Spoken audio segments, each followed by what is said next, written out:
नमस्कार, news blast में आप सभी का बहुत स्वागत है और आपके साथ मैं हूं दीपा बाफिला। चलिए खबरों की तरफ आगे बढ़ते हैं। महाविकास अघाड़ी में फूट की शुरुआत, देशमुख का इस्तीफा। महाविकास अघाड़ी महाराष्ट्र की सरकार, फूट की शुरुआत हो चुकी है। देशमुख के इस्तीफे के साथ ही अनिल देशमुख के इस्तीफे के बाद झेलनी पड़ी फजीहत। अघाड़ी सरकार के साथ साथ एनसीपी को फजीहत का सामना करना पड़ा। बॉम्बे हाईकोर्ट ने देशमुख के खिलाफ आरोपों की सीबीआई जांच के आदेश दे दिए थे। हालांकि एनसीपी के कैबिनेट से हटाना नहीं चाहती थी देशमुख को। खबर यह है कि एनसीपी कैबिनेट से हटाना नहीं चाहती थी देशमुख को। और इसके अलावा दूसरी ओर सीएम उद्धव ठाकरे ने जांच के आदेश दिए थे। अब सरकार में तीसरी पार्टी कांग्रेस नाराज हो गई है। साथ ही पूरे मसले में सलाह मशविरा नहीं करने के कारण कांग्रेस नाराज है। अब तालमेल में अभाव के कारण क्या 5 साल सरकार चला पाएगी अघाड़ी सरकार, इसको लेकर भी कहा जा रहा है। जो फूट की तस्वीर उभर कर सामने आ रही है, ऐसे में क्या महाराष्ट्र की महाविकास अघाड़ी सरकार चल पाएगी 5 साल तक, इसको लेकर भी कई सवाल हैं। हालांकि इसकी शुरुआत, जो फूट की शुरुआत है, वो देशमुख के इस्तीफे के साथ ही हो चुकी है। अनिल देशमुख के इस्तीफे के बाद झेलनी पड़ी फजीहत अघाड़ी सरकार को, साथ साथ एनसीपी को फजीहत का सामना करना पड़ा। बॉम्बे हाईकोर्ट ने देशमुख के खिलाफ आरोपों की सीबीआई जांच के आदेश दिए थे। हालांकि एनसीपी कैबिनेट से हटाना नहीं चाहती थी देशमुख को, ये खबर है। और दूसरी ओर सीएम उद्धव ठाकरे ने, जो शिवसेना की तरफ से सीएम है, उन्होंने जांच के आदेश दे दिए। अब सरकार में तीसरी पार्टी कांग्रेस बेहद नाराज है। नाराज इसलिए क्योंकि पहले इन मामलों को लेकर सलाह मशवरा नहीं किया गया, बातचीत नहीं हुई। और अब तालमेल में अभाव के कारण क्या 5 साल सरकार चला पाएगी अघाड़ी सरकार? अब ये सवाल जो है वो बीजेपी भी पूछ रही है। शुरुआत से जो अनबन की तस्वीर थी वो अब खुलकर सामने आ गई है। महाविकास अघाड़ी सरकार पर संकट है। अब क्या 5 साल ये सरकार चलेगी, इसको लेकर भी कई तरह की बातें, सचिनबाजी को लेकर जो तमाम मसला वहां पर सामने आया, उसके बाद से घिरी हुई दिखाई दे रही है महाविकास अघाड़ी सरकार। और इसी को लेकर बीजेपी लगातार हमलावर है।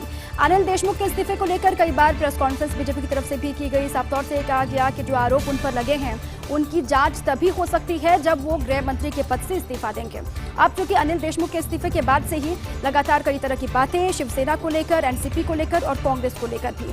महाविकास अघाड़ी सरकार के साथ एनसीपी को भी फजीहत का सामना करना पड़ा। बॉम्बे हाईकोर्ट ने देशमुख के खिलाफ आरोपों की सीबीआई जांच के आदेश दिए थे और एनसीपी लगातार इसका विरोध कर रही थी। कैबिनेट से हटाने के मूड में एनसीपी दिखाई नहीं दे रहे थे अनिल देशमुख को। और दूसरी ओर सीएम उद्धव ठाकरे ने जांच के आदेश दिए थे। शुरुआत में जब से मसला निकल कर सामने आया, तब से लगातार बीजेपी मौके की ताक पर है कि आखिर कोई फूट हो और इसका फायदा बीजेपी वहां पर उठाए। अब सरकार में तीसरी पार्टी जो कांग्रेस है वो बेहद नाराज चल रही है। शुरुआत से ही कांग्रेस की तरफ से कहा भी गया कि अगर कोई भी फैसला लिया जाएगा उसमें तीनों पार्टियों की सहमति होगी, वो एनसीपी हो, शिवसेना हो या फिर कांग्रेस हो। पूरे मसले में सलाह मशविरा नहीं करने की वजह से कांग्रेस बेहद नाराज है। और अब खबर यह है कि जो तालमेल का अभाव दिखाई दे रहा है, ऐसे में क्या 5 साल तक चल पाएगी महाराष्ट्र की महाविकास अघाड़ी सरकार, इस पर भी लगातार नजर होगी।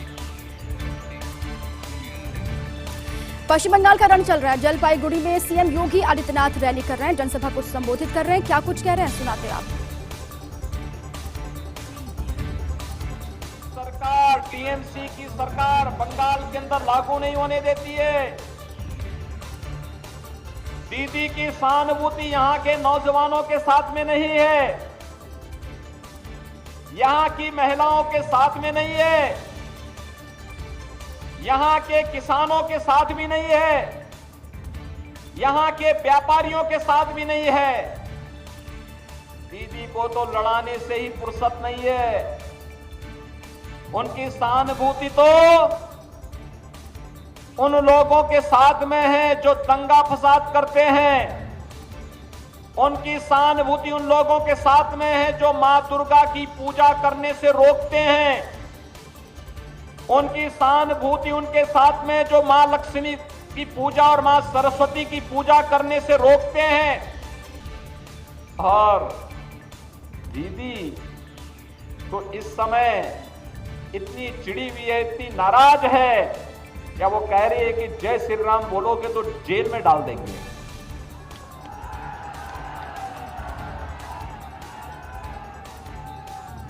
अरे चिड़ भाजपा से हो सकती है, हमसे हो सकती है, राम से क्यों? राम तो हम सबके आराध्य हैं, भारत के जन जन की आस्था के केंद्र हैं। राम से टकराने का जो भी दुस्साहस किया है उसकी दुर्गति हुई है और टीएमसी की बंगाल के अंदर दुर्गति तय है, ये निश्चित है। और यही कहने के लिए आज मैं आपके पास आया हूं। भाइयों बहनों, जहां पर विकास के नित नए आयाम छूने चाहिए थे, जिस बंगाल को प्रधानमंत्री मोदी जी ने देश को एक विजन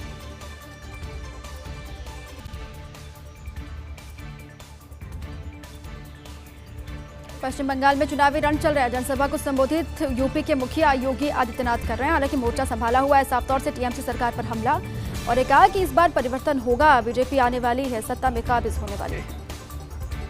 आगे बढ़ते हैं, बड़ी खबर है। राजधानी में नशीली दवाओं के अवैध कारोबार से जुड़ी हुई ये अपडेट है। देर रात तक चली कार्रवाई में बड़ी मात्रा में नशीली दवाएं जब्त की गई हैं। ये बड़ी खबर है। राजधानी में नशीली दवाओं के अवैध कारोबार से जुड़ी ये अपडेट आपको दे रहे हैं। देर रात तक कार्रवाई चली और जिसमें बड़ी मात्रा में नशीली दवाएं जब्त की गई हैं।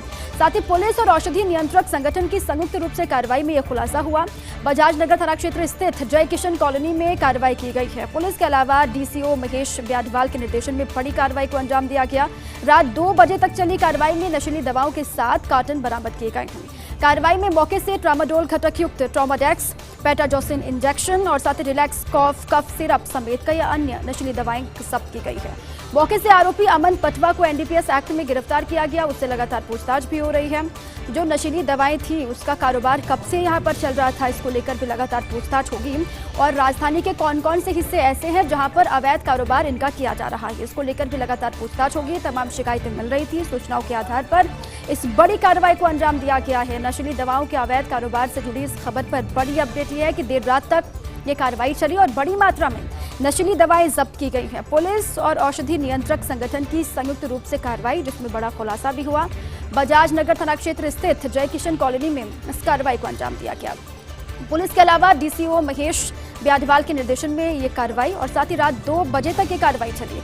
नशीली दवाओं के 7 कार्टन बरामद किए गए हैं। साथ में कार्रवाई में मौके से ट्रामाडोल घटक युक्त ट्रोमाडेक्स, पेटाजोसिन इंजेक्शन और साथ ही रिलैक्स कफ सिरप समेत अन्य नशीली दवाएं बरामद की गई हैं।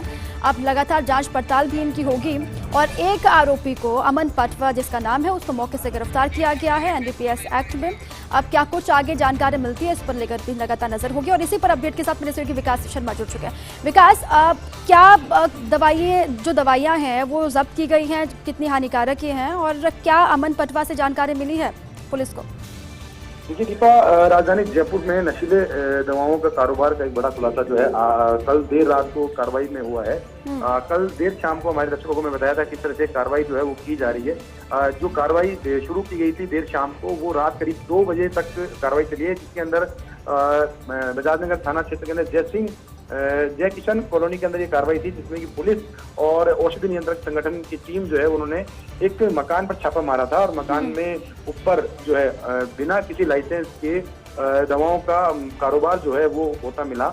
मौके पर अमन पटवा नाम से एक व्यक्ति जो है उसको गिरफ्तार किया गया और उसके कब्जे से ट्रामाडोल के साथ में pentazocine injection, relax cough syrup समेत कई तरह की दवाइयां हैं जो जब्त की गई थी। और ये दवाइयां अगर बगैर लाइसेंस के बेची जाती है तो ये अवैध कारोबार की श्रेणी में आती है। नशीली दवाओं की एक खेप है, इसको जब्त किया गया और मौके पर से जो अमन पटवा नाम का जो आरोपी है उसको गिरफ्तार किया गया। पुलिस उससे पूछताछ कर रही है। एनडीपीएस एक्ट के तहत ये कार्रवाई की गई, जिसमें पुलिस उससे पूछताछ कर रही है कि आखिर ये जो दवाइयां जो है वो कहाँ से वो लेके आ रहा है, किन किन जगह पे सप्लाई करता है और इसका जो ग्राहक जो वर्ग है वो कौन सा वर्ग है, किस एरिया में सप्लाई होती है। इसके बाद में इस कड़ी को जोड़ते हुए आगे की जो कार्रवाई जो है वो पुलिस और औषधि नियंत्रक संगठन की टीमें जो है वो आगे करेगी। जी विकास, अभी अमन पटवा को कहां पर रखा गया है और कब तक पूरी स्थिति साफ होगी? कब से ये पूरा अवैध कारोबार चल रहा था और राजधानी के कौन कौन से हिस्से हैं जहां पर इनको सप्लाई किया जाता था, इसको लेकर कोई जानकारी अभी तक नहीं मिल पाई?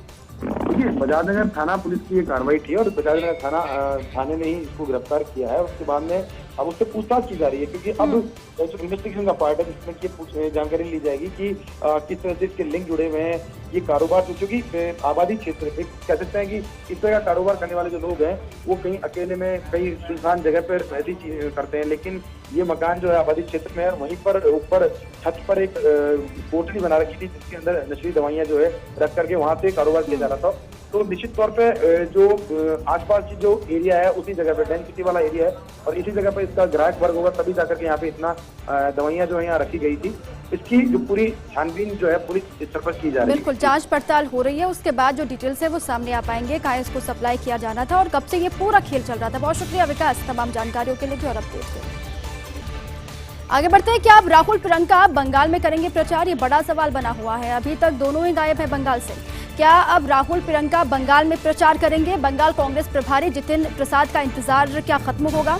इंतजार पूरा होगा, ये भी लगातार खबर है। सीपीएम के साथ तालमेल के कारण राहुल का बंगाल दौरा था असमंजस में। अब सीपीएम के साथ जो तालमेल की तस्वीर वहां से उभर कर सामने आ रही है, उसकी वजह से ही राहुल का बंगाल दौरा असमंजस में पड़ा हुआ था, क्योंकि केरल में तो कांग्रेस और सीपीएम के बीच ही है मुकाबला। केरल चुनाव में कांग्रेस और सीपीएम के बीच कड़ा मुकाबला भी है, लेकिन बंगाल में सीपीएम के साथ चुनावी मैदान में कांग्रेस उतरी हुई है, जिसको लेकर कई बार का सामना भी कांग्रेस को करना पड़ रहा है कि आखिर ये दोहरा चरित्र कैसे हो सकता है। केरल में जो साथ मिलकर टक्कर दे रहे हैं, या फिर केरल में जो टक्कर दोनों के बीच है कांग्रेस सीपीएम के बीच, वो बंगाल में एक साथ कैसे आ सकते हैं। इसको लेकर बीजेपी भी लगातार हमलावर है, टीएमसी भी हमलावर है।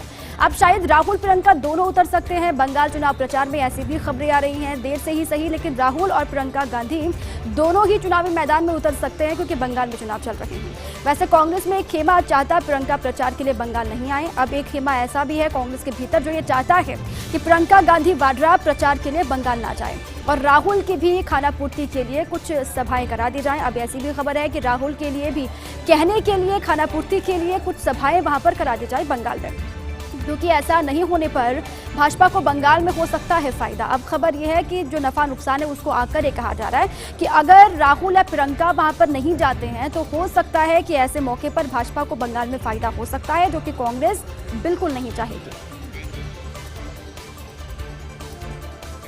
बंगाल चुनाव को लेकर सस्पेंस क्यों है? मुख्यमंत्री ममता बनर्जी ने अपनी एक सभा में कहा वो किसी भी हाल में बंगाल चुनाव को बीच में रोकने नहीं देंगे। अब जो सस्पेंस बना हुआ है बंगाल चुनाव को लेकर, उसके बीच ममता बनर्जी ने एक सभा में कहा कि वो किसी भी हाल में बंगाल चुनाव को बीच में रोकने नहीं देंगे और कोरोना के बहाने चुनाव बीच में रोकने के हो सकते हैं प्रयास। अब ये भी ममता बनर्जी कह रही है, इसकी भी आशंका उनको है, या फिर डर कहिए, कोरोना के बहाने चुनाव बीच में रोकने के प्रयास हो सकते हैं, कोशिशें हो सकती हैं।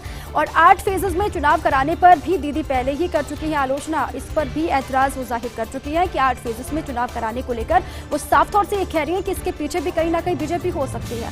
तमिलनाडु, पुडुचेरी, केरल, असम में चुनाव मतदान पूरा हो चुका है। तमिलनाडु, पुडुचेरी, केरल, असम में चुनाव मतदान पूरा हो चुका, लेकिन बंगाल में अभी केवल 91 सीटों पर मतदान हुआ है। 8 फेजेज में वहां पर चुनाव होने हैं, अभी 91 सीटों पर ही वोटिंग हो पाई है, यानी कि अब केवल अप्रैल महीने में बंगाल की 203 सीटों पर मतदान होगा, वोटिंग होगी। देश भर में कोरोना के बढ़ते केसेस के बहाने मतदान को प्रभावित किया जा सकता है, ऐसी भी आशंका ममता बनर्जी को है। तभी ममता ने अनायास या हवा में चुनाव रोकने वाली बात कही। अब हो सकता है उनको डर हो कि केंद्र की सरकार, जो कि बीजेपी केंद्र में काबिज है, लगातार आरोप उन पर लगाती भी है, खुद प्रधानमंत्री मोदी पर, अमित शाह पर ममता बनर्जी। अब साफ तौर से ये कहा भी जा रहा है कि हो सकता है कोरोना का हवाला देकर, केसेस बढ़ने का हवाला देकर जो चुनाव है उसको रोका जाए, लेकिन अगर ऐसा होगा तो वो आगे आएंगे, चुनाव को रोकने नहीं देंगे, साफ तौर से वो कह रही है। लेकिन इसके पीछे के मायने क्या है, ये बात उन्होंने क्यों कही, इसको लेकर भी कई तरह की बातें कही जा रही है। ममता के गढ़ में कमल खिलाने की बड़ी चुनौती है बीजेपी के सामने। ममता का गढ़ बंगाल, अब वहां पर कमल किस तरीके से खिलाती है बीजेपी, खिल भी पाती है कमल या फिर नहीं, इसको लेकर कई तरह की बातें हैं, क्योंकि चुनौती बहुत बड़ी है बंगाल में बीजेपी के लिए। बंगाल का दक्षिण क्षेत्र माना जाता है ममता का गढ़, जो दक्षिण क्षेत्र है खासतौर से ममता का गढ़ माना जाता है। ममता बनर्जी को अपना गढ़ बचाए रखना बेहद जरूरी है, क्योंकि यही छिपी हुई है सत्ता की कुंजी। अब अपना गढ़ अगर बचाने में कामयाब ममता बनर्जी हो जाती है तो एक करारा जवाब होगा बीजेपी के लिए भी, क्योंकि यही छिपी हुई है सत्ता की कुंजी ममता बनर्जी के लिए। दूसरी ओर भाजपा यहां पकड़ मजबूत करने में जुटी हुई है, दूसरी ओर भाजपा लगातार सक्रिय है, आधार किस तरीके से मजबूत हो पश्चिम बंगाल में ये कोशिश में लगी हुई है। लेकिन पिछले 4 महीने से 22 सीनियर नेता संभाले हुए जिम्मेदारी बीजेपी की तरफ से, जो 22 सीनियर लीडर्स हैं उन्होंने कमान संभाली हुई है। इस इलाके के 109 सीटों पर माइक्रो मैनेजमेंट के जरिए कर रहे मेहनत जो बीजेपी के तमाम लीडर्स हैं, वो जमीनी स्तर पर लगातार कोशिश कर रहे हैं कि किस तरीके से ममता को उसके गढ़ में ही पटखनी दी जाए। उम्मीदवारों और वोटर्स की सुरक्षा का भी जिम्मा उठाया हुआ है इन सीनियर लीडर्स ने अपने कंधों पर, लेकिन ममता का अभेद्य किला भेद पाना बेहद मुश्किल है बीजेपी के लिए, और बीजेपी को ये समझ में भी आ रहा है, इसीलिए वहां पर एड़ी चोटी का जोर लगा दिया गया है। तमाम बड़े दिग्गज लगातार वहां पर जा रहे हैं, 22 सीनियर लीडर्स हैं जो जमीनी स्तर पर लगातार काम कर रहे हैं। कम से कम दक्षिण क्षेत्र जो ममता का गढ़ है वहां पर पटकनी ममता को मिल जाए, ये कोशिश लगातार है, लेकिन ये आसान नहीं है बीजेपी के लिए। ब्रेक के बाद एक बार फिर से आप सभी का स्वागत है। चलो एक बार फिर से आगे बढ़ते हैं खबरों की तरफ। हाईवे प्राधिकरण सोने की खान। जी हाँ, नितिन गडकरी की बात कहने का बेबाक अंदाज ये है।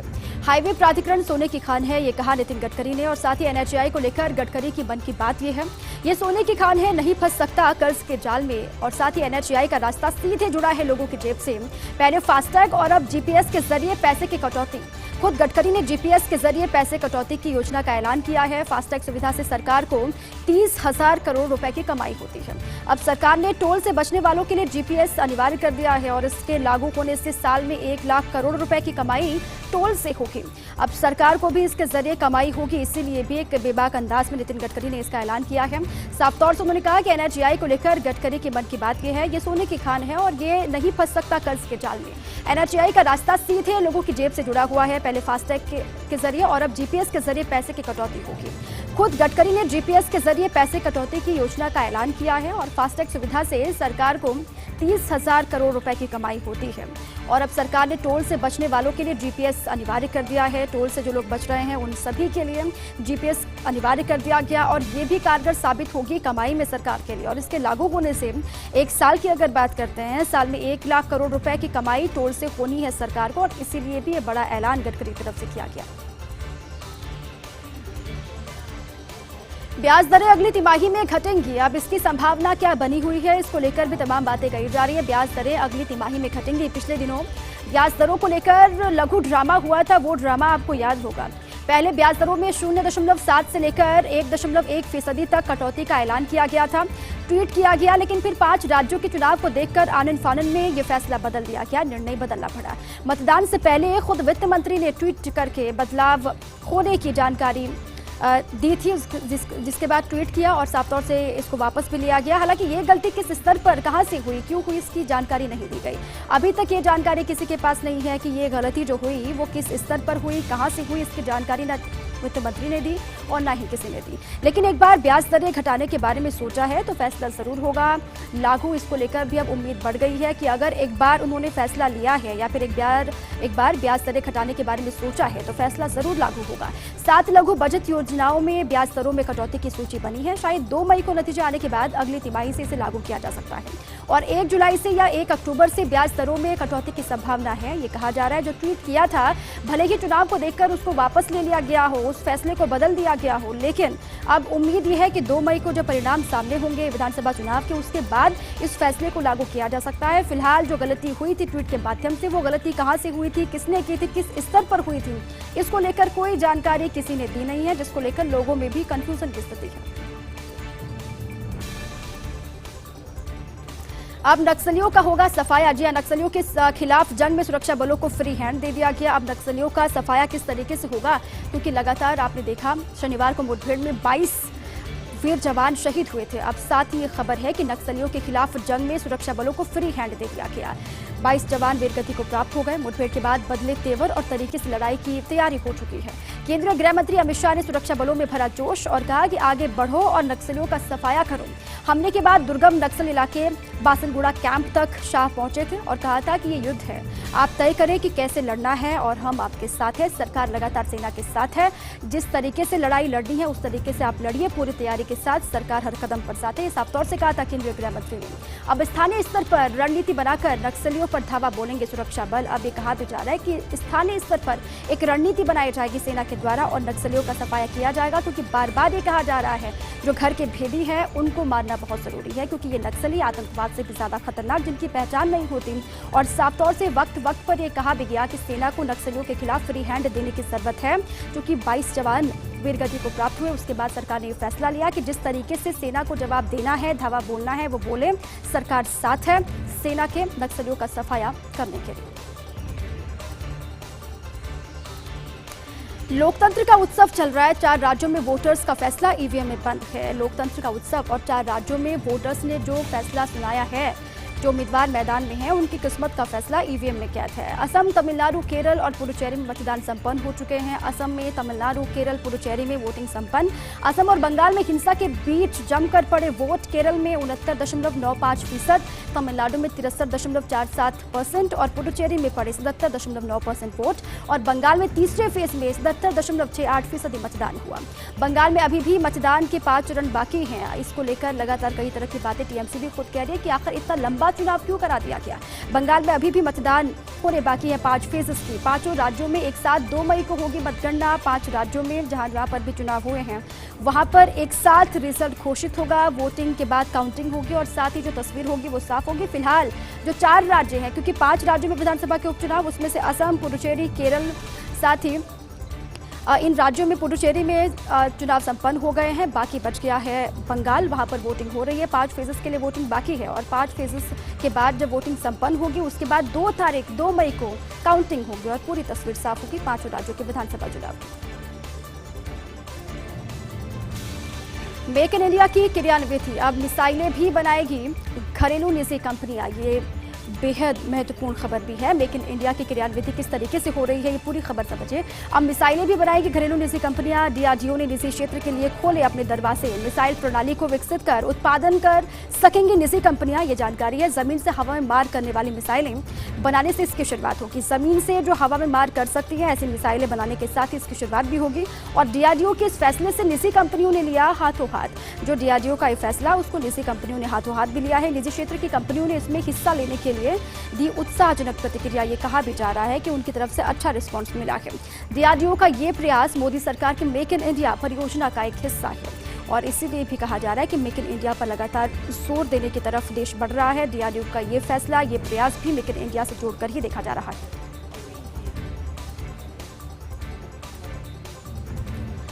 सबसे तेज बढ़ेगी भारतीय अर्थव्यवस्था, वित्तीय वर्ष 2022 में भारत की ग्रोथ का अनुमान लगाया गया है। सबसे तेज बढ़ेगी भारतीय अर्थव्यवस्था, ये खबर भी है कि वित्तीय वर्ष 2022 में भारत की ग्रोथ का अनुमान लगाया गया और साथ ही अंतर्राष्ट्रीय मुद्रा कोष IMF के अनुमान में संशोधन किया गया है। जनवरी में बताई थी 11.5% ग्रोथ की संभावना। अब इकोनॉमिक ग्रोथ देखते हुए अनुमान में बदलाव किया गया है। जो इकोनॉमिक ग्रोथ है उसको देखते हुए उसके लिहाज से अनुमान जो लगाया गया था पहले, उस पर बदलाव किया गया है। जनवरी में जो अनुमान की बात आई थी 11.5% की, उसमें बदलाव किया गया है। वित्तीय वर्ष 2022 में 12.5% हो सकती है भारत की ग्रोथ और साथ ही 2020 में कोरोना वायरस के कारण बिगड़ी थी अर्थव्यवस्था। 2020 में कोरोना के बाद जो हालात रहे उसके बाद पटरी से बाहर हो गई थी अर्थव्यवस्था। लगातार कई तरह की बातें भी अर्थव्यवस्था को पटरी पर वापस लाने के लिए की गई। अब 2022 का ये अनुमान आपके सामने है। अब इकोनॉमी में डबल डिजिट रिकवरी की उम्मीद लगातार जताई जा रही है कि हो सकता है कि डबल डिजिट की रिकवरी होगी और ये सभी के लिए, देश के लिए खुशखबरी के तौर पर इसको देखा जा रहा है। और इसी के साथ ही न्यूज़ ब्लास्ट में अभी के लिए बस इतना ही। खबरें लगातार जारी हैं, आप रहिए फर्स्ट इंडिया के साथ।